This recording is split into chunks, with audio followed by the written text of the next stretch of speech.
This podcast is brought to you by Craft Beer and Brewing Magazine for those that love to make and drink great beer. Learn more online or subscribe at beerandbrewing.com or find us on social media at Craft Beer Brew.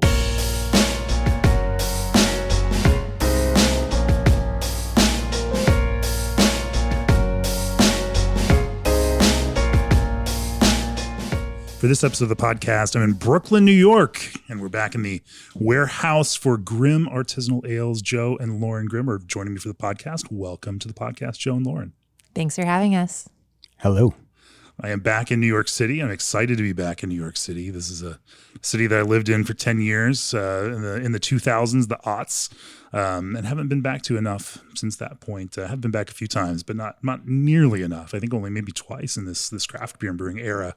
And so welcomed the opportunity to come over here to Brooklyn and sit down with Joe and Lauren to talk about the way they are making, beautiful, delicate, nuanced beers that are beautifully structured and have some real thoughts on how to do that across the board. Everything from tank geometry influencing hazy IPAs to finding delicate balance, brewing spontaneous beers in a very urban environment without a cool ship.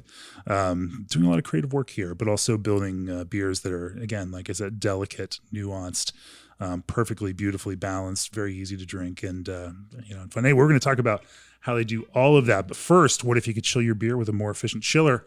The answer: G&D Chiller's new micro-channel condensers. G&D's micro-channel condensers are highly efficient in hotter regions. Use a fraction of the refrigerant over traditional chillers, which provides less opportunity for leaks, along with lower global warming potential. G&D Chiller's engineers are committed to green technology design while developing a more energy-efficient chiller for the brewing industry. Contact G&D Chillers today at gdchillers.com. Also, are you ready to brew like a pro? ProBrew has the equipment, systems, and technology to take your brewery to the next level.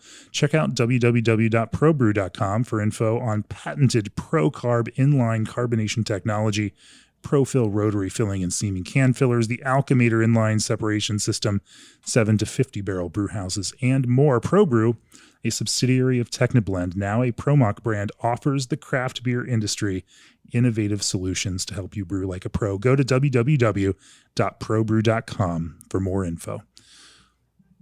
We normally start off the podcast talking about the history and the story. What's the story of Grimm? What were your arcs through beer? What paths did you follow? Separate apart, however that looks, to get here. And then we can talk about what drove you all then to create a business out of this passion around craft beer. Joe and I like to be creative in our lives in general. And that goes from our home lives to the way we've made our careers. We met in art school in like 2005, and we're not only excited to be making music and visual art, but we also loved experimenting in our kitchens, made all different kinds of beverages, fermented and pickles and sourdough bread. Came more from the angle of fermentation than from the angle of beer specifically. And then we sort of fell into beer as we got deeper in. We had both read Sander Katz's wild fermentation book, and friends of ours invited him to their warehouse to give a little hands-on fermentation seminar. And I think Wild Fermentation, the book, really drove our inspiration for fermenting everything and anything at the time. Yeah. And so this was like the mid 2000s, which meant that what beer looked like in the US was the most exciting thing around was Belgian beer. So we were tasting things like Cuvée Rennais, which is an amazing goods that you could actually get in a grocery store, or Duvel, these kinds of beers, which may not seem like the sexiest thing in the world now, but they were really a revelation to us, and a total inspiration. Yeah, we were obsessed with the flavors that we were tasting in all of the Belgian beers that were available at the time. But they were the first things that we were making were not beers at all. We were making wild fermented mead. I think that was our first project. We made many batches of mead in jugs where we would use a balloon over the top of the jug as an airlock. Mm-hmm. Let that balloon inflate. We would sometimes deflate the balloon, and we ended up with something that tasted pretty good. It was janky. It was it was hooch. Yeah. Maybe we make some blueberry honey hooch, and that sort of got us into making our own alcohol, making our own things. So fast forward, we we're in grad school for art. Both planned to move to New York City and make ourselves an art career, and you quickly realize that you're renting a studio that costs too much money, and trying to take odd jobs to make ends meet. And both of us looked at each other and said, we've been making beer for years at home. Why don't we figure out how we can get a license and sell it to sustain our art practices? LOL. Yeah. One thing led to another, and here we are today. What year was that where you decided to launch a business around this? It was after we got married. We got married in 2011, and so probably like that. On our honeymoon, we were planning. We worked on our honeymoon. Yeah, we were planning what we were going to do. We were just like so excited about envisioning this being that we were about to create. And yeah, so on our honeymoon, we just like sat around making all of these plans. And this was the one thing that we had that we could make money doing. And, we hadn't actually done it on a large scale before, but when we were avid home brewers, we wanted to brew, 3-4 times a week, and we couldn't drink that much beer. So we were, packaging it all up, and we had our friends sign up for a beer CSA. So we would just drop off 6 packs, if they would just keep, funding us home brewing money. And then we were also selling beers at like our friends' music shows and art gallery openings. Everyone, sort of everyone wants to drink at an art opening. So Sure. We would always, bring our home brewed beer to our friends' art openings and set up a table and try to get, we were like attempting to be somewhat legal. So we would sell Oreo cookies and give people a free beer. We're not here to incriminate you in any kind of way. So we're purely accepting optional donations to support the furtherance of this art. the Brewing Foundation. Right. So you approached this brewery then, as a art project of sorts, a creative endeavor that could realize some sort of creative vision. And, and there's a style and an attitude towards it. How'd you all start defining that, for the brewery itself as you launched it? And I love that idea of just deciding to create a brewery. I mean, you all are here in New York City. It's not the easiest place to create a brewery. And the kind of youthful naivete to think that we can just go and do this is absolutely awesome and amazing. Even though the city will certainly try to beat that out of you eventually and work that. But you decided to, you were doing this coming out of an art school background, didn't necessarily have giant funding to launch a big business. What was the next step for you? Well, we scraped together $10,000. And then we started working out of other people's breweries. We called around to... That is bootstrapped beyond bootstrapped. That is absolutely we had crazy. one 20-barrel batch of beers worth of money. We called up Dan and Martha from Pretty Things, yeah. And asked because them... they were friends of a friend. So we had an in to somewhere. And at that time, they were, Gypsy Brewing. And so we said, okay, how do we get our foot in the door at a brewery that will let us make a batch of beer? And they said, I know the worst brewery. I know the worst brewery in the East Coast. They're always available. You should talk to them. Sounds like a great place to go try to make a good product. Yeah. So what did you end up doing? So this brewery that they had worked at and had left, but Yeah. that they knew would have an open tank was called Paper City, and it's no longer in business. It's in Holyoke, Massachusetts. So Joe and I would just drive to Holyoke, Massachusetts once a month and make a batch of beer. It was a real desperate holdout from like 90s craft beer. Sure. The guys were burnt. They mainly did contract brewing at the time because they couldn't sell any of their own beer. Yeah. It was rough. It was a tough scene in there. There was they didn't have any heating, and this was in Western Mass. So I recall one time the toilets were frozen. There was like you couldn't actually use the restroom. So if you needed to do anything, you had to leave the building and just go pee in the woods. Oh yeah, there were many desperate moments. But and like one time there was, the polar vortex, of I don't know, whatever year. It was 2013. 2013. Or maybe 2014. Caused our beer to stop fermenting because the temperature dropped so low. And Joe and I were like, it's like this isn't going to work. It never took off because it was like it was supposed guys, to be. Yeah, the guys from Paper City were like, "Oh, we'll buy it from you. It's 30 degrees in here, but so we'll buy it from you and sell it at our own janky bar."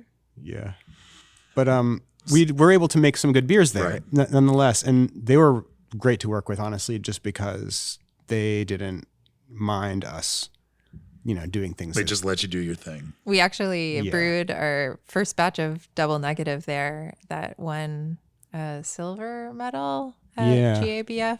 Yeah. And that was a beer that put us on the map. This is one of our very earliest batches, and that was Lauren's recipe, by the way. And so we got that award, and then we won the next year again with that same beer, and that really helped us to be able to sell our beer to distributors and to begin to have a name. It was great. Even as an imperial stout. Yeah, it was an old school imperial stout, and we still make that beer. I love that beer, but it's like it's not what people think of as a stout anymore. So if you don't know what double negative is, and you have that, and you're like, what is this? Yeah, it's not a pastry stout. It's just a roasty. It's like a delicate little imperial stout. But it's really great. Yeah. So at some point then you moved from this contract brewing kind of gypsy brewing approach and decided to launch your own brewery right here or build your own production facility right here in Brooklyn. What year did that happen? And talk to me about that process. 2018 is when we opened here. I mean, really, the moment. So we were 5 years as a gypsy brewing, and we were in Massachusetts, in Virginia, and on Staten Island. Those were our main sort of hubs in 3 different breweries that we worked with pretty closely. From the moment we started brewing as gypsy brewers, the idea was to open our own space. We were just trying to get enough years of tax records so we could get a loan. Right now, our brewery is just 50-50 ownership between myself and Joe. We have a lot of loans. Yeah, but no investors. So and no investors. It's do or die. Yeah. So yeah, we just made beers for years. It was like just make a batch of beer, wait to get paid, then put the money back into making another beer, wait 30 days. And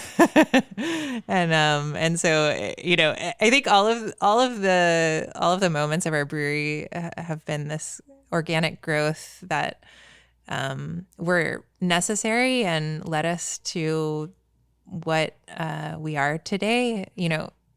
Some people might have thought, oh wow, they're trying to put out less beer to create demand, but it's really like, well, we just we had $10,000, we spent $10,000, we waited. Now we have 20, and then we waited for the money back, and then put the money back in, and it just happened to be like maybe every 2 months we'd make a batch of beer, and The smallest batch we could make was 20 barrels. Yeah, in the very early days, that was the routine. It was like 6 to 8 weeks. Yeah. And in those days, you could actually get a meeting with a distributor because there weren't a lot of craft, breweries around. It was the right time to be coming onto the scene. So, I was bartending at a craft beer bar and had a friend of a friend who was working with a distributor. And I said, Lauren and I are starting a brewery. Will you take our beer? And he was like, yes, sure.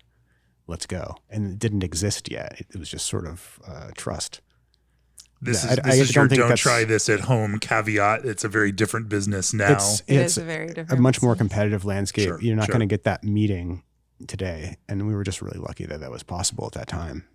Sure. No, I mean, you look at a lot of arcs that brewers, especially in the Northeast, have taken, and it's almost as if like that pathway like barely existed for them, that they somehow followed through on that. I mean, you look at something like Treehouse, it's a series of improbable events to get to where they are now. And it's really not, you can't repeat that. There's not a recipe for that kind of thing. It doesn't exist in another way. And certainly. And we sort of caught that wave, but also sort of missed it in a way. Like our contemporaries around 2015 or so, when New England IPA was still really new and popping off.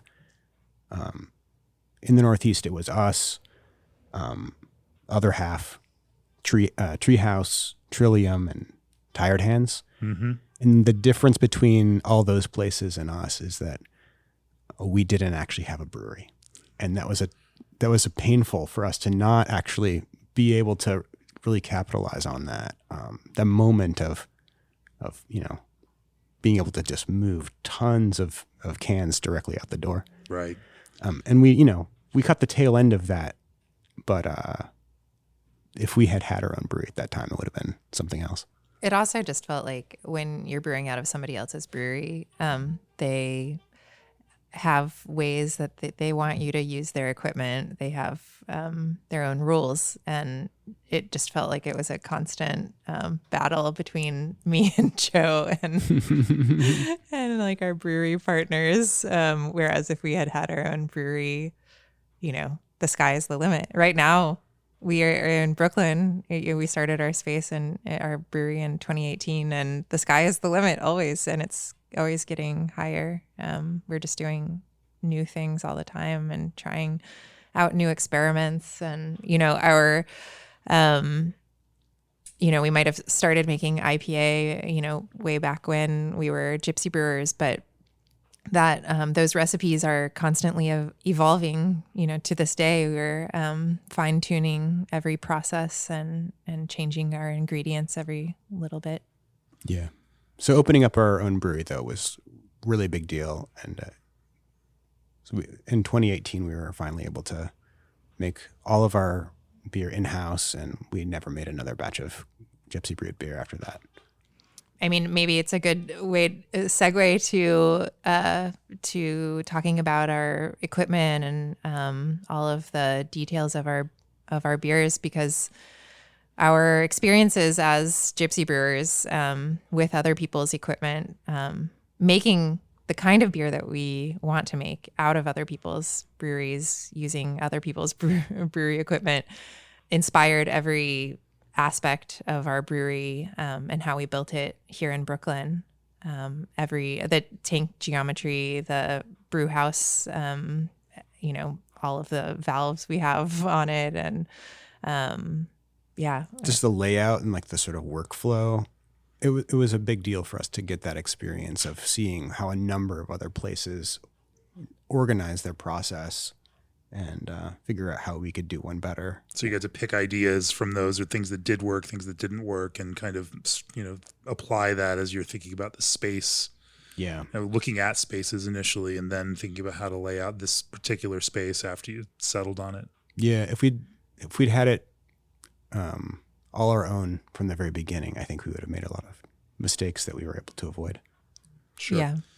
Well, I want to talk about the kind of, creative vision. Obviously, coming from art school, you approach this with this aesthetic in mind that stretches out across the styles of beer you make. But there's also a point of view for this fermentation that you tend to adhere to. I want to talk a little bit about how, this kind of creative direction and how you decided what beers to make and how to, build this idea of what Grimm was. But before we do that, supply chain challenges are here to stay for a while. So why not trust the experts to handle freight for your ingredients? Old Orchard has partnered with a leading logistics firm in the craft beverage industry to transport your craft concentrate blends. When you order 2 pails or more of concentrate from Old Orchard, you qualify for freight quotes from various carriers and can stay up to date on the status of your shipment. To get started on a freight quote for craft concentrates today, head on over to oldorchard.com/brewer. Also, packaging beer can be a daunting task, but buying cans shouldn't be.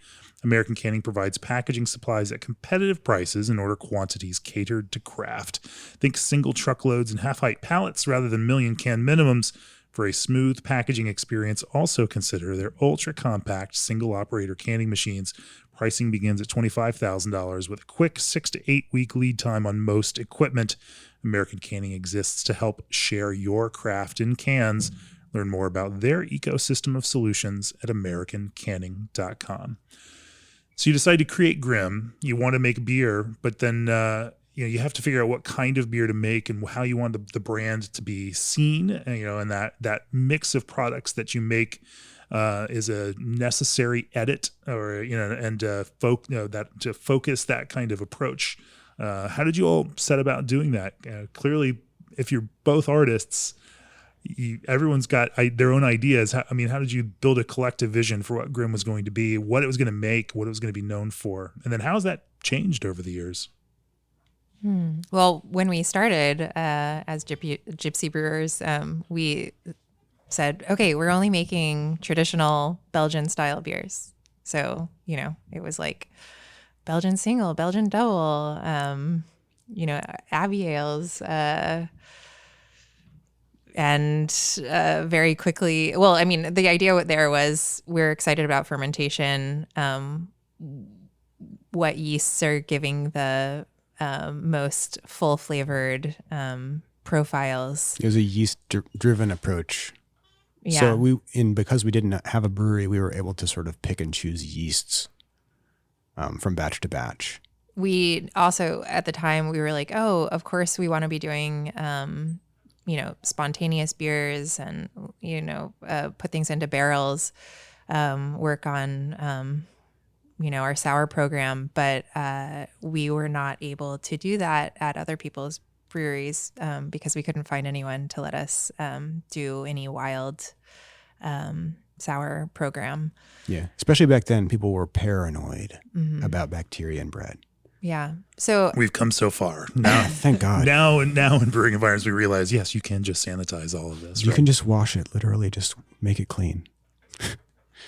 So, really, again, all of this was completely organic, no preconceived notions of building a brand at all.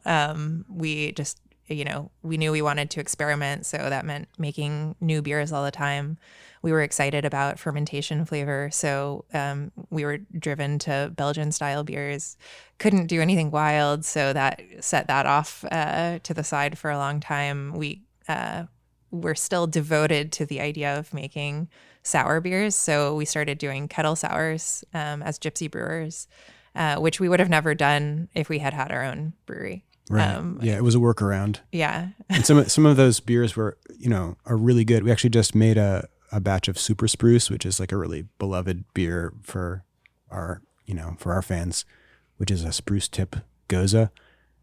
And that's one of those ones that we developed during that initial kettle souring phase. And we wouldn't have ever thought about doing a dry hop sour if it hadn't been for the workaround of making a kettle sour out of other people's breweries. Yeah. The clean fermentation profile and very clean, lactic sourness in a kettle sour lends itself so well to the bright flavors of hops. Fast forward to now, we in our own space, again, we are just driven towards novelty for our own sake, and teaching ourselves more and more about brewing processes. So we, are making all kinds of beers. Now we do spontaneous beers with mosaic and blueberries. Yeah. So what are some of the major buckets then that the beers you make fall into, or do you specifically try to, keep playing, across a broader spread? I mean, naturally you go back to, a few key pillars then of beer styles that you make more often than not, right? Yeah. Well, the biggest thing for us from a sales point of view is hazy IPA. Yeah. That's a shocker. Yeah, of course. and that's great. I mean, I really love that style of beer. Honestly, it's so good. There's a reason why it's so popular. Sure, and it's getting a little overplayed now, but it's in contrast to what a lot of other brewers may say, it's one of the hardest styles to make because it's never good enough. I'm never happy with the beer. And you have this mental image of what you want it to be, and it's almost that. I have some very specific memories of Tesseract, which I think you all sent out to us probably 2015-ish. Yeah. Still relatively early days, of hazy IPA, as it was very much evolving. And I look at the pictures that I have of it now, and it's a little more orange than I think it might be now. There's definitely a little more color. But I mean, having said this, I think it's fascinating to watch this. I look at my old pictures of Bissell Brothers Substance, and it was a clear beer. And the first time that I had it, I mean, it was not a hazy beer. And so of course these things, grow, evolve, and change. But that was, I remember even taking an extra can of that and sharing it with Neil Fisher from WeldWorks is before they had launched a hazy IPA, just in that kind of like, hey, you should try this. There's something going on with this style. And, of course, things have worked out across all of these things for everybody now. But that has evolved for you at the same time, especially now in the brewery that you all have built. You've built tanks that have a specific impact and, some beneficial impact on brewing hazy IPA. Yeah. Well, I guess that goes to one of the challenges that we had making those beers in the facility that we were previously brewing them, which was we used to make them down in Beltway, near DC, and really appreciate those guys for everything that they did for us in our business. But so their tanks were normal 90 barrel and 60 barrel tanks. And what we had this tank, which we could, it was quoted as a 90 barrel tank, let's say, and we would fill it up to, what if we do 97 barrels in that tank? What can we do? And we had this vigorous top fermenting yeast. So our yeast at the time was, it's the sort of parent of our current yeast. And we can talk about that later. But, it was the London Ale 3, which not a lot of people had caught on to yet.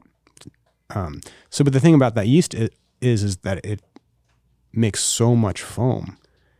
It's a crazy top cropper, and it would just rocket up to the top of the beer and then just start pouring out of the blow-off arm, just foam all over the floor every time. And no matter, we'd like take the fill level in the tank down and down, it would just like shoot out, and it didn't care about anything like firm cap. You could throw things at it, and it would just come out of the tank.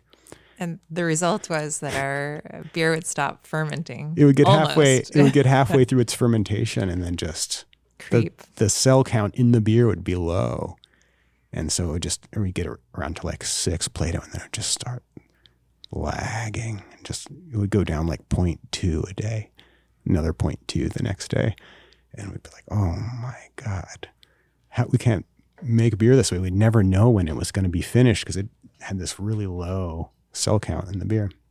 And around the same time, we were beginning to talk a little bit to Yvonne from De La Senne, and he had all these ideas about tank geometry and how you'd get better esters if the beer was under less pressure. So like optimally, it would be like a 1-to-1 ratio, like for the yeast and for the ester profile. It would be better if the tank were more like a 1-to-1 and we had more like a 10-to-1. It was not. Yeah, we were not doing that, and so we were having these problems. So when we designed our own tanks,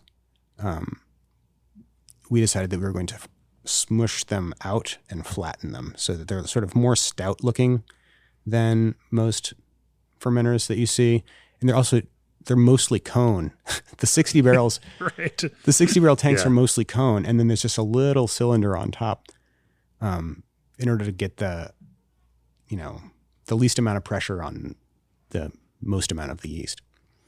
And by spreading the surface area of the fermenting beer out, we were able to reduce the amount of foaming that we had, and less yeast would come out of the top of the tank and end up on the floor.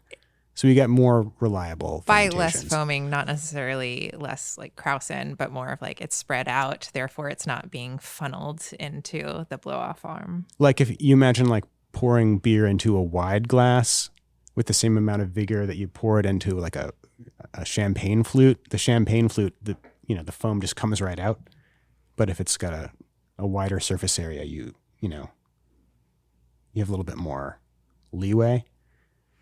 So that was one of the reasons that we changed the shape of If that CO2 is breaking out and coming through, then it has more top surface area to bubble through rather than the same amount of bubbles trying to go through a thinner, narrower, surface. And so it would spread that, right? It's less likely to overflow. Right.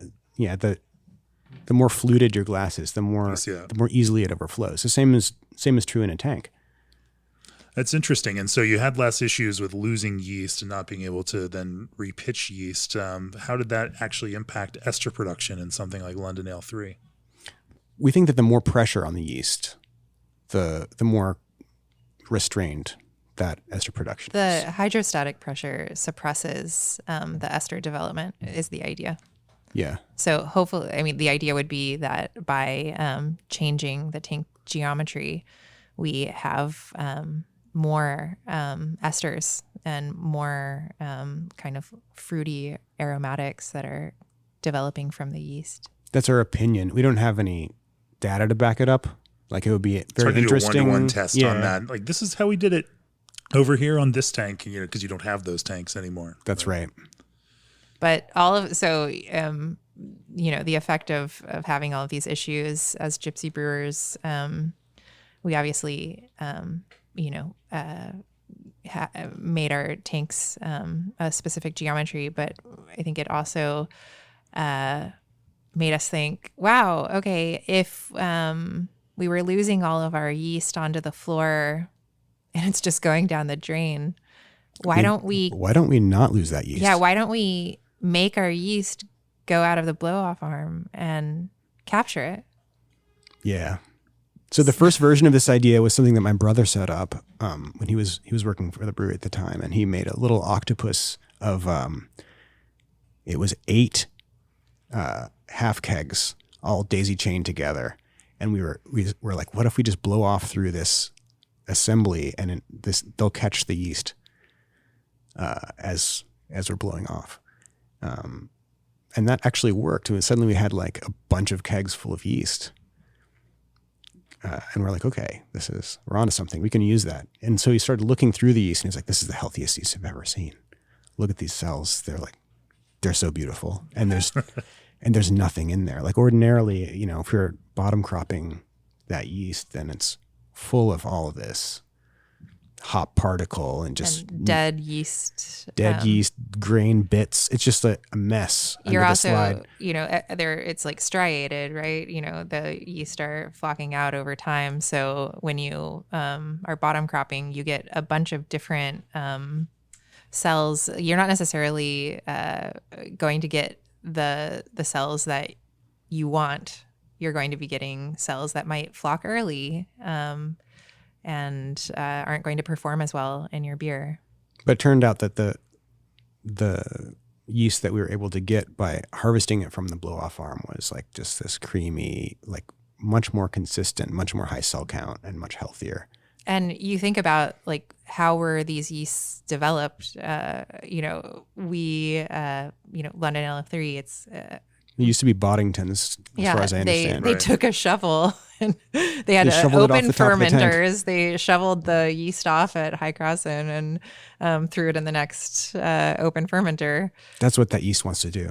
And so we don't want to be capturing the worst yeast from our fermentation. We want to get the best yeast. And so we started to, be smart about harvesting. So yeah, once we got that going, we were like, okay, this is very good yeast, and let's just see what happens. Let's keep going with it. So we would just repitch it, and just keep looking at it and tasting and trying to figure out whether it was going in a direction that we liked. And this is still London Ale 3, but you're now deep into multiple generations on this. Yeah, so now we've been repitching it for years here. So we're the same London Ale 3. You've just been repitching it for years. Yeah, so now we're on generation 275. What? Of that yeast. And so one of the things that I'm very excited about is just this is how these yeasts came to be. Like the canonical yeasts that brewers use that are associated with, breweries like Boddington's or Chimay or, Schneider. You look at these specific kinds of yeasts that as brewers you sort of order off a menu and realize that they all evolved under specific circumstances making specific beers. And they became themselves through lots of iterations and genetic and epigenetic change. So that's what we hope to do. We hope to develop our own house strain that's no longer London Ale 3, and we might already be there. I think it has a little bit of a different performance than what we used to get. That's why you referred to London Ale 3 as the parent of your current yeast, because that's where you are now. Well, how does this yeast that is now some 275th generation, like the thought of that is just fascinating to me, because of course I've talked to many brewers who are like, if I can get 5 or 6 pitches out of this, I'm happy, or I pitch a fresh pitch every single time, or after 10 or 11 pitches it'll always go clear for us. It won't hold any haze, and everyone's got their own story where driving deeper into generations on something like London Ale 3 can just get finicky, and yet there it is, and you're now on generation 275, and it's still what's different about it now from a performance as well as a sensory and flavor perspective. Well, it's still very, very fruit forward. It's still kind of peachy and makes this sort of peach ring fruity Northeast IPA flavors. But one of the things that started to happen with it was that the attenuation was getting more and more intense. It started to really dry the beer out more and more over time. So, Joe and I are always playing around with recipes, but just, for different reasons. But one of those reasons is to accommodate changes in our house yeast. So as it, ferments out drier and drier, we might be adjusting, our mash temperature or, some other thing. Yeah, we had like a quasi-religious opposition to using crystal malt and IPA forever. And then at some point, we were just like, okay, these beers are finishing too low. They're no longer giving us the level of sweetness that we need in these beers. So we started throwing some crystal at it, but it turned out that we were right. The crystal isn't the answer. What was the answer then? Mash temperature? Yeah, now we just mash it real hot. We've been mashing recently at like 158. Oh wow. Just to give a little bit more of that maltotriose and, present more of a challenge to that yeast so it doesn't dry it out. And that's working for it. What is your general goal for a single IPA hazy beer? Like what is, where do you want it to land, and what is too dry? I think 4 is nice for most single and double. 4 to 5 is kind of maybe, I don't know, or 3.8. 3.8 to 4.8. Well, at least you're being honest about it. Yeah. So still, relatively sweet in order to bring out that fruit character. Yeah. When I say it was getting dry, it was getting down to like 3.0, 2.8. Oh, okay. Yeah, which it was a different. It was good. It just wasn't what people wanted if they wanted to have a Lambo door. Sure. Sure. Yeah. And then there's definitely a consumer expectation around that, and you've got a bunch of peers where people know what the style is and they expect that style. And yeah. Well, Beyond the yeast, are there other ways that you put a Grimm spin on hazy IPA? Or is there something that people expect from your take on this style? We don't put milk sugar into them. I mean, I think You're Maybe it's no more lactose house. just as important as what you do is what you don't do. Yeah. And yeah. I like Lauren's point, but another thing is just something that we've realized about IPA is that the thing that is making the haze is the same thing that's making the astringency. It's a polyphenol, structure. And for us, it's a balancing act between there's something pleasant about the mouthfeel that the haze brings. But once it gets up beyond a certain point, it can feel tannic, right? And a lot of the hazy IPAs that we don't like are these very tannic, astringent, actually, results. And so we try to not do that. We try to have them still feel light and delicate. What do you use to do that? Yeah, you're right. Like there's that theory that there's these protein polyphenol complexes that are creating that haze, but it is right, that polyphenol that creates that burn, that green flavor that most people associate with excessive dry hopping or beers that are and that's pushed out. That's quickly. what a tannin is, right? It's a polyphenol. Like there's that product that they used to sell, maybe they still do, to make your wheat beer stay hazy, called Tenal A. And it was just like some tannins that you could throw into the wheat beer, and then it would just throw a permanent haze into the beer. So it's a trade-off. And I guess one of the things that we've figured out is that, we got a centrifuge about a year ago, and, pushing the beer through the centrifuge, it reduces the tannic perception of the beer. So you can get away with more.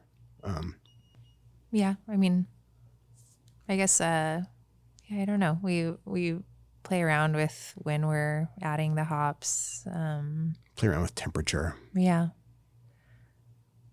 Hop rate, different kinds of products. How the degree of leaf material that's in there, because that's different hop products. Yeah, sure. Well, I've always thought that there was just a general lightness, to the IPAs, the hazy IPAs that you make, that was very pleasant to drink, and I've always enjoyed them, and it's interesting to get some perspective on that.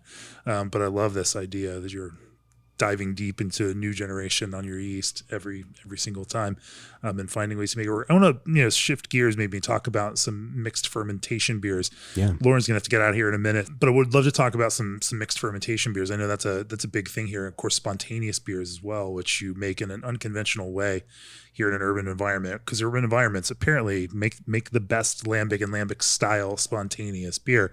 Before we do that, ABS Commercial is a full service brewery outfitter proud to offer brew houses, tanks, and small parts to brewers across the country. They stock equipment ranging from 3 barrels to 90 barrels and offer custom designed equipment up to 900 barrels. Contact one of their brewery consultants today at sales@abs-commercial.com to discuss your brewery project. ABS Commercial, we are brewers. Also, craft the perfect pour with superior fruit from the perfect puree. Picked at the peak of ripeness, the fruit is pureed and frozen for optimal fresh flavor and color. But don't just take their word for it. Experience flavor firsthand by curating your own complimentary sample box at perfectpuree.com/beer. That's perfectpuree, PUREE.com/beer. Samples are complimentary for brewing professionals only. So let's talk a little bit about let's talk about the spontaneous program, and then we can talk about some of the mixed fermentation from there. You've got a 30-barrel brew house, and yet you don't have a cool ship, and yet you do spontaneous inoculation here with an interesting combination of equipment that you already have in place. Talk to me a little bit about how that looks. Yeah, I mean, we have an extremely traditional process for our spontaneous beers. Decoction mash. Or turbid mash, you mean. Sorry, yeah. turbid mash, and raw wheat. We ferment them in the barrel, age for 1 to 3 years. When we opened our space, we knew that we didn't have a lot of square footage. So rather than, getting this kind of luxury item of the cool ship, we thought about how we could use our own brew house to inoculate, to cool and inoculate the wort for our spontaneous program. So, we cool with our plate chiller, and then we spread the wort out amongst our 3-vessel brew house and leave it over the weekend to inoculate, with whatever yeast and bacteria are in the brewery. Yeah, sometimes we'll set a box fan up on the manways of the vessels to just blow air over the surface. If you think about what a cool ship does, it actually does 2 things, and it was intended to cool beer. It wasn't intended to inoculate beer. So the cooling of the beer is the primary function, and then the inoculation is like a secondary thing. For us, it's nice to be able to chill the beer down to, less than room temperature, get down, we like 60, and then we spread the 60 wort Fahrenheit. out. Yeah. We spread the wort out across the 3 vessels of the brew house, so we have actually a lot of surface area, so that the surface area is probably roughly the same as what you would see in a traditional cool ship. And then we just even if that surface is still constrained with by the top of a tank with a port on the top. It's not a big wide open surface for. That's why we use a fan to blow air in there. Okay, yeah. Okay. So why pre-cool then your this wort to 60 degrees before you then let it sit, and you still let it sit overnight in that environment? Yeah, the reason that we pre-cool it is because unlike a cool ship, it's a closed space, right? If we just let it cool over time in that space, it would stay warm for way too long, and then we'd be seeing lots of Enterobacter and other like warm-loving bacteria and yeast that we want to avoid. It also allows us to make these spontaneous beers at any time of the year. We don't, usually the traditional way would be to wait until the outside temperatures are 50 or less. 50 or lower, which you would need because you need the wort to cool down faster. In our case, this is basically our bet is that the reason lambic needs to be made in the winter is less about the mix of yeast and bacteria, which is what people tend to say about it, and more about the temperature of the beer as it's cooling, because a lot of things can happen to a sugary substance that's hanging out at 105 degrees that you don't want. And the longer it spends in that cool down time, according to our logic, the worse sort of the less clean of a spontaneous product you're going to end up with. So how does that work out in practice then? Because, but then there's also that lambic argument that it is some of those less desirable, Enterobacter and whatnot that they are seeing act early on in the fermentation process in the first day or two, that then get outcompeted by the next, some of the studies that I've read on that kind of show this arc. And, the question is, can you get flavorful, spontaneous beer that does actually ferment and that actually can, where do some of those create precursors then that can get worked on by the next layer, the next level of fermenting compounds, and, keep moving through there. If you are jumping forward, it's like, you're just fast forwarding to the 60 degree point, you are definitely self-selecting something there. Yeah.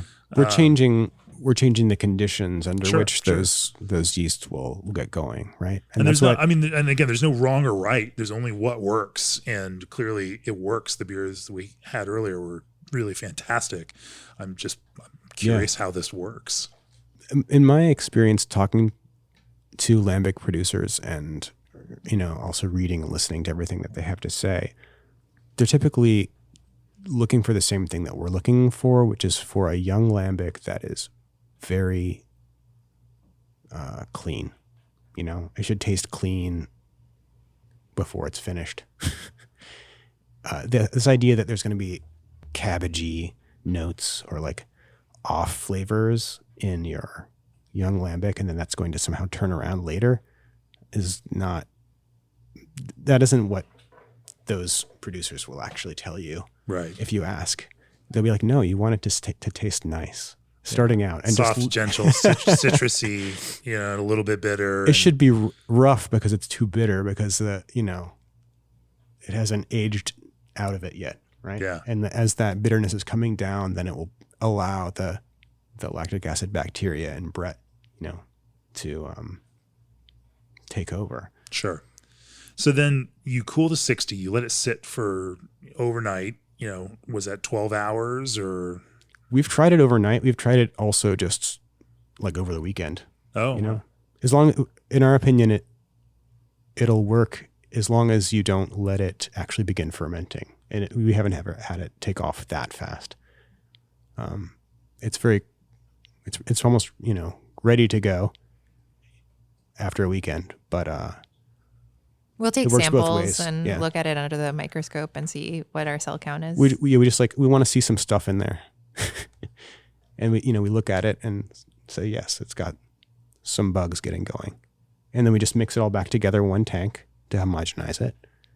And then, rack it into barrels. And then we're letting it go through its primary fermentation in the barrels. And then we top it up after primary and put it away in this building. And then we don't really taste it for a year. After that, we'll start dipping into it and seeing what we've got. Have you studied what is in that, what you are picking up here? And do you have an idea of what it is that is fermenting this beer? Whether that's some wild sac or whether what kind of Brett that might be, or if there are lactic acid producing bacteria, lactobacillus, pediococcus, or do you have an anecdotal idea of what that might be? No. Yeah. It just works. No, we don't want to know. Okay, you're gonna lean into the mystery of it all. I mean, I'm sure it's some wild Saccharomyces, some wild Brettanomyces, and pediococcus, and I don't really know whether our lactobacillus gets in there. We do have like a lactobacillus that we use in house for other things, but it's so hop sensitive that I don't really think it's doing anything in these beers. Yeah, we like a lot of aged hops in our spontaneous beer, so it's I think it's more coming from pedio. Does it go through that kind of pedio ropey phase that you're able to kind of identify through that, or? Not really. No. Okay. We have gotten that, but only from some of the fruits and things that we've added. Okay. Yeah.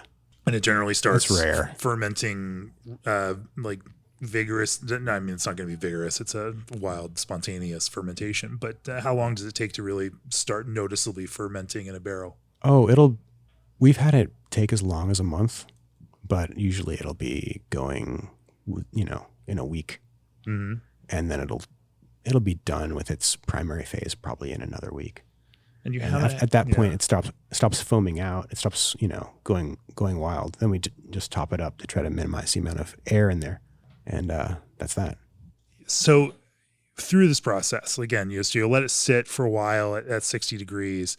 It kicks in fermenting, and you can do this any time of the year because now you've already done the pre-cooling down to that kind of target temperature. In the summertime, again, some of that conventional lambic logic. And when I say, I don't mean to speak negatively of anyone that holds some of this common wisdom. As we all know, there's a new great book from Rolf Meertz, who's written about the history of lambic and just released a book. I can't wait to read it. Actually, yeah, that it's on my really list. dispels a lot of these myths. These, a lot of the romantic and nostalgic fantasies that we have about this are a little misplaced and get repeated just to drive certain notions. But the reality is that a lot of those things aren't that way. There's just Belgian brewers are trying to make beer, and this is how they ended up making beer. You're trying to make beer that has a nice, delicate taste, a little bit of acidity, but just has that kind of beautiful, small, balanced funk, but also is light and drinkable. Clearly, you are making that. And you're saying you can do that any time of year. Is there any environmental variability then to that spontaneous inoculation process? Does it change at various times of the year? We're still learning. Yeah. You know, we've only been at this yeah. for, I think our first crop of open work was the open work 2020, which was a 1-year spontaneous beer. So we started them in 2019. So now we're just now getting to 3 years of experience, but we used up all of our 2020 already. So we haven't been able to make like a good analog of 1, 2, and 3 year beer yet. We'll do that next year. So yeah, we're pretty new to doing the process, but we don't really taste a big difference between wintertime and summertime batches. If I was going to speculate, I would say that it's, really down to the fermentation temperatures that we see, because, this room that we're in now is where the barrels reside, which is, it's the warehouse across the street from the main brewery. The temperatures in here are not as controlled. We've got some blowers in here that we use to keep it from getting below 50 degrees in the wintertime. And then in the summertime, it gets up to probably 80 degrees. So there's some variability there. We're going to keep gathering data and figure out, what we see. But, the actual primary fermentation takes place, in a room temperature space across the street. So that part is relatively the same. And then it's just sort of the temperature of the aging. So I think it's looking out for, acetic acid and acetaldehyde and, Sharpie marker type notes, which are when we do tend to get off flavors, it'll be that acetic and Sharpie thing that we're looking for, and, don't use those barrels. Of the barrels that you then ferment, how much typically will you use? How much doesn't make it into a beer event? Is there a percentage that you tend to not be able to make work? We haven't figured out what that is yet. Okay. It's still early days. It's still early days. I mean, the other thing is just, how can we use it? So if we have something that's showing a little bit too much acetic acid, we do have lots of other beers that we're making. So we've got, like a regular golden sour base, which is more of like a, regular Saccharomyces, a Brett, and a blend of lactobacillus. And that is an extremely consistent beer that maybe doesn't quite have the little edge of acetic funk to it. Mm-hmm. And it doesn't have the same aged hop character. So if we have some barrels that are going a little bit, just touching into acetic territory, then it might be good to blend that into our other stock. Go into a different kind of beer. Yeah, that makes sense. And you do use aged hops. I mean, they're hanging in the rafters over on this side. They're hanging on the wall, and the other side, just pellets hanging in bags, aging away. Yeah, those are hops that we're using for our New York only spontaneous beers, because we're making some certain batches with only New York pills and raw wheat. And what else do we need? We need aged hops, but we weren't able to get aged pellets, which is what our brew house will handle, from New York producers. So, we just buy some Cascades that they always have, and they're happy to get rid of like their 2016 Cascades or whatever it is that they've got. We hang them up and wait for them to go nice and brown before we use them. I think they end up being, a mix of an aged and a non-aged character. Because if you really open up the center, there'll be some color gradient from the more brown and yellow on the outside to slightly less brown in the middle, because the pellets are pretty compact. Right. But, in our research about lambic wasn't always made only with aged hops. Historically a lot of lambic was made with fresh hops or with a mix of fresh and aged hops. So it feels like it's in the spirit, and it feels like it's extra in the spirit, since the reason we're doing it is to be able to use local ingredients, local fruit, and, this is the way that we can do it. And it's clearly you're not making lambic. You're in the United States. You're making your own beer. It's inspired by lambic, and you can choose which parts of that you want to to take. Or Yeah, that's right. there's no really any rules, even though we want to create some of these ideas around those kinds of things. There's certain things that feel more compelling, but really it comes down to, is it really nice beer? Yeah. There's very few consumers that are like, well, I really like this one better because it was spontaneously fermented. Well, I mean, I think that is culture. It's cool. It is cool. It is definitely cool. Okay, I'll give you that. Well, let's talk about the next step of that. You're aging here and taking that stock through its lifespan. How do you describe or how that beer ends up tasting, or what your goal is? What's the range as you start then building blends out of this stock? How far does it go in any specific direction? And, what's the kind of the midpoint on some of those? And, how would you describe it from a sensory perspective? And then, having defined what those parameters are, how do you then mentally start building an idea of what you will blend together for a specific beer? Okay. That's a lot of questions. Let me see if I can remember most of them. I can add a few more in there if you want me to confuse the heck out of you. Well, when we're making the blend, what we are looking for, we're looking for complexity and we're looking for drinkability. And there are specific markers that, we blend to. We're looking for something that has a gentle acidity, not like crazy sour. We have other stuff that we make here that is more sour than the spontaneous. The spontaneous should be tart. We're looking for a nice aged hop funk with that sort of indescribable goose aroma that I still struggle to describe in words, but it's that it's that aroma that you find in lambic. We want that.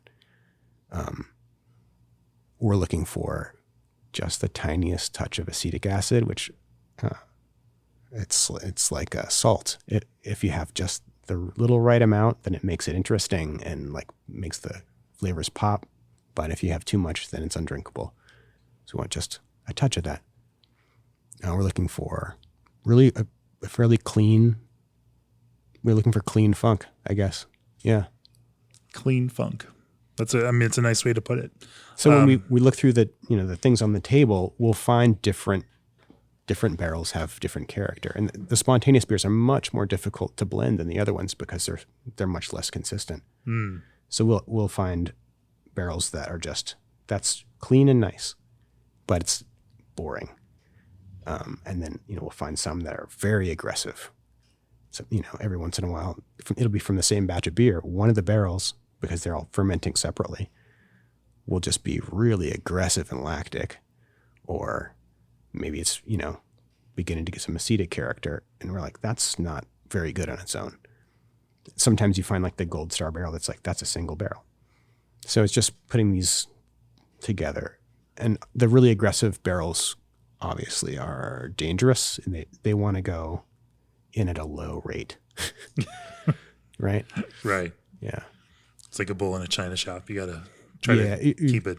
If you've got like 4 boring barrels and one really aggressive, sometimes that, those things all together might make something really beautiful. Interesting. How do you think about, what the eventual pathway will be in terms of ingredients or fruit with these?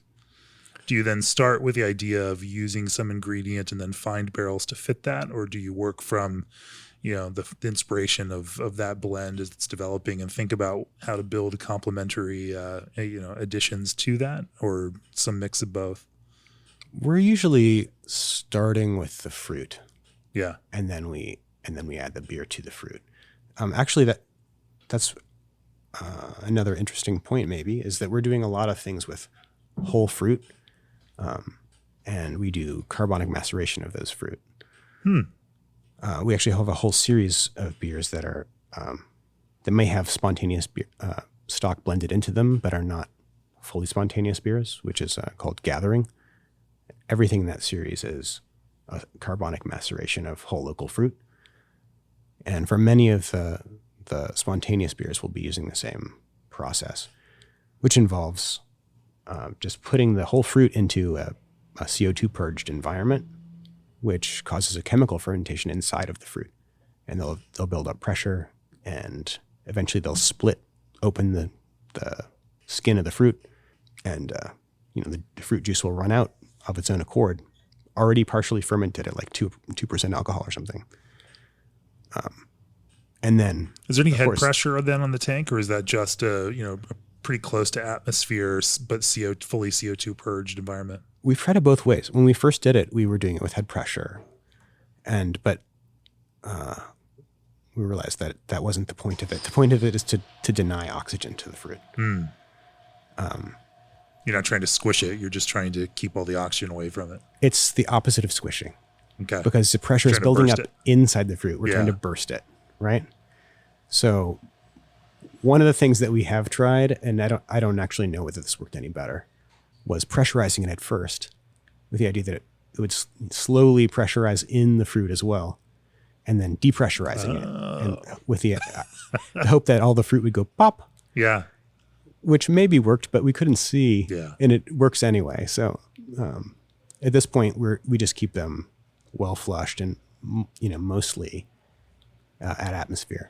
But as they begin to break, then of course they come in contact with their own yeast and bacteria that's on the surface of those fruits, and then it'll begin to ferment. So you obviously can't keep it capped. Right. Yeah. So how do you process, and are there specific fruits that you do this with and not for others? Or is this just a general all fruit process?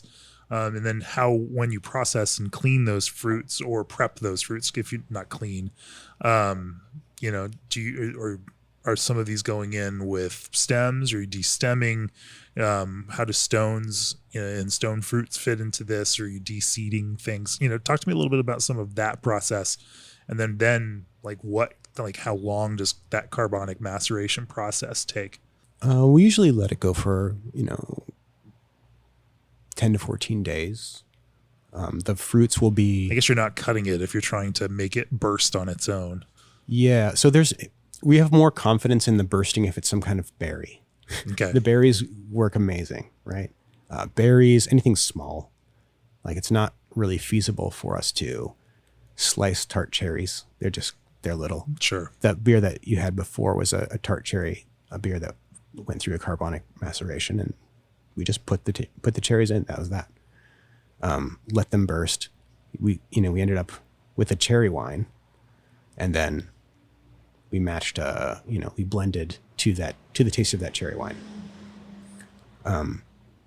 For larger things like peaches, or things that don't have the same sort of surface tension of the skin where we can imagine it bursting, then we'll slice. So for peaches, we just cut it in half. Yeah. And throw the whole thing in. Sometimes for some of I believe this year it was the apricots that we partially removed the pits. We took half the pits out of the apricots. But mostly we're on the pits. Okay. And one of the things that we got into recently was wine grapes. We've been working a lot with wine grapes, and we like the results of that so much that we are also starting a winery. It's very in vogue right now to start your own winery at the brewery. Yeah, it's going to have its own name. It'll be called Physica, Physica. And we're going to have our first wines coming out this fall. We just tasted them and we're like, these are too good to be a brewery side project. Yeah. They deserves to have its own life. But so what we do with those is the same as with the other carbonic fruits in a way. We'll put them in the tank. Sometimes we'll crush some of them, just foot treading or smashing them down with a tool, and then we let them, macerate in a CO2 purged environment until they release their juices and auto ferment, and then we'll, depending on whether we're making wine or beer, we'll either rack beer onto that, or we'll just rack the wine into barrels and let it age. It's pretty simple, but it's working well so far. Sure. So then with the, on the beer side with this carbonic maceration, you go through that process, it comes out starting to ferment, it's got a couple of percent in it. How do you just layer beer, like pump beer into the same tank? What's that next process? Yeah, we leave the fruit in the leave the tank, real fruit and we in. rack the beer onto it. And you don't pull it out. How long does it generally then have the beer stay in contact before you either transfer or strain out, that kind of fruit? Usually 2 weeks or so. At that point, the juice has already come out of the fruit mostly, and it's already fermented because it's already auto-fermented, right? So it's like a second spontaneous fermentation. There's one that's happening as a fruit wine, spontaneous fruit wine, and then another one's the spontaneous beer or the barrel-aged beer. So we taste what we've got, and we come up with a blend to match it. Push the beer in, make sure that it's stable, that it's done fermenting, and then we'll rack it off of those solids and get ready to package it. Yeah. From a sensory perspective, since this is going through its own, surface yeast fermentation process from yeast that's on the fruit itself first, how does that impact the overall sensory, of the beer? Like, do you find that expresses, that fruit flavor in a different kind of way than if you had, say, thrown that fruit into a beer with yeast, where the beer yeast would do the fermentation work on it? I know this is a bit abstract and a little bit narrow to think about. I'm just curious about that. One way that I can think about your question is really the difference between whole fruit and puree, right? Because when the motivation for the carbonic process, as we looked into these beers, was how are we going to use these fruit that we don't actually know how to get into? How do we expose the innards of the fruit to the beer? The answer to that is I suppose that there's just different fruits that we're able to get here that are made, that are grown nearby. Yeah. And that, they have their own special qualities. And then there's also it's got more contact with the skins of the fruit, as proportionally compared to the guts of the fruit. And that probably brings a little bit more, just a different character. Sure. Sometimes in my imagination anyway, the puree beers seem a little more flabby. Interesting. It's They're very hard much more sugar focused. Well, I mean, by the time the yeast is done with it, it won't anymore be the case. Yeah, I don't know. It's hard for me to separate my own romantic ideas about the fruit, which I've just eaten as a fruit before it went into the beer, versus getting a drum of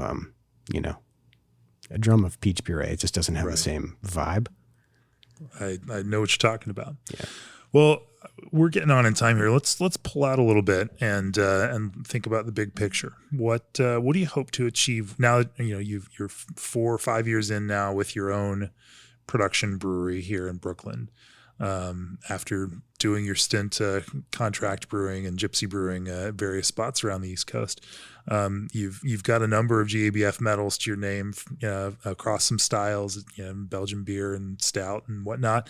What do you hope to achieve next? You're brewing almost 9,000 barrels of beer here, which is pretty significant production for a spot in Brooklyn. I mean, it's an ambitious thing to try to build a production facility doing that much beer in an environment like New York City, which is a difficult environment to make anything in at scale. Getting rid of grain is hard around here. Sure. Yeah. You can't just call your farmer up who comes and picks it up and takes it away. And they also are pretty tight about things like wastewater because it's a giant city. And it's hard. Right. So what do you hope to achieve?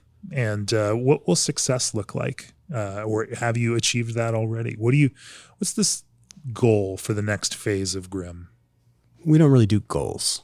Everything that Lauren and I do is just iterating, and it's just taking one step and looking at where you are and thinking what else is possible? What can we do?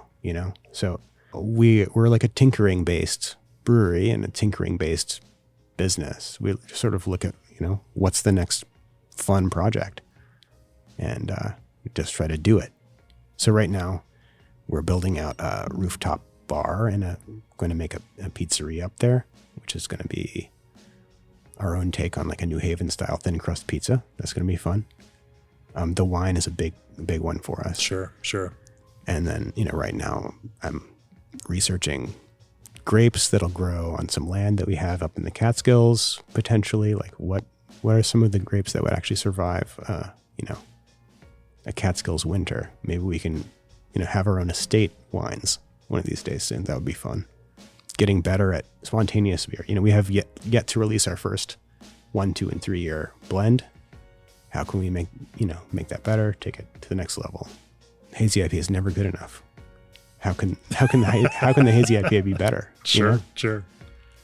Figuring out the answers to those questions, just staying curious and following up on that curiosity. Yeah, trying and exploring and seeing where you find yourself. No, that's great. Well, I think that's a good place to bring this to a close. For nearly 30 years, G&D Chillers has set the mark for quality equipment you can rely on. Brew like a pro with Pro Brew.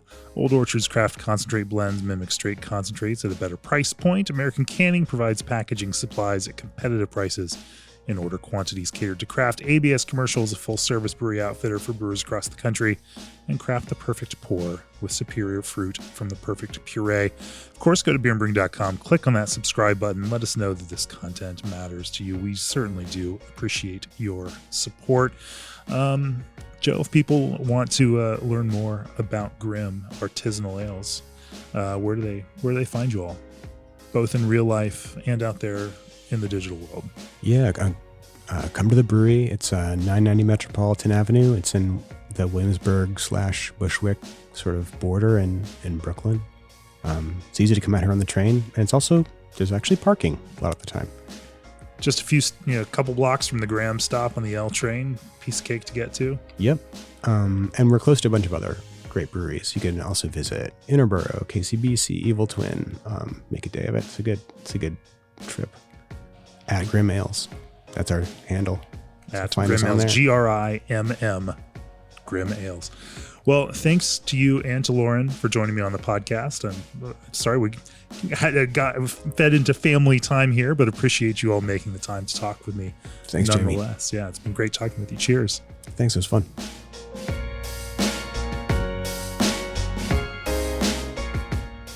This podcast is brought to you by Craft Beer and Brewing Magazine for those that love to make and drink great beer. Learn more online or subscribe at beerandbrewing.com or find us on social media at Craft Beer Brew.